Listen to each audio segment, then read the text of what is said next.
এরা টাকা পয়সার মাধ্যমে পরীক্ষার্থীদেরকে নিয়োগ দেওয়ার প্রতিশ্রুতি দেয়, এরকম ধরনের নিউজ আমাদেরকে আসে। তার পরিপ্রেক্ষিতে আমি জেলা গোয়েন্দা শাখাকে আমরা নওগাঁ শহরের পোরশা রেস্ট হাউসের একটা আবাসিক হোটেলে পরীক্ষার্থী নিয়ে অবস্থান করছিল, সেখানে আমি তাদেরকে পাঠাই।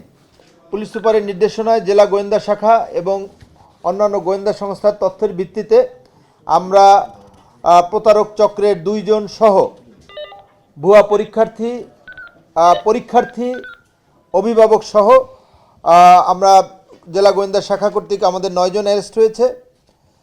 নওগাঁ সদর মডেল থানায় জেলা প্রশাসন অর্থাৎ ম্যাজিস্ট্রেট কর্তৃক এবং পুলিশের সহায়তায় সেখানে 9 জনকে অ্যারেস্ট করা হয়ে 8 জনকে অ্যারেস্ট করা হয়েছে এবং মহাদেবপুর থানায় 1 জনকে অ্যারেস্ট করা হয়েছে, মোট 18 জন।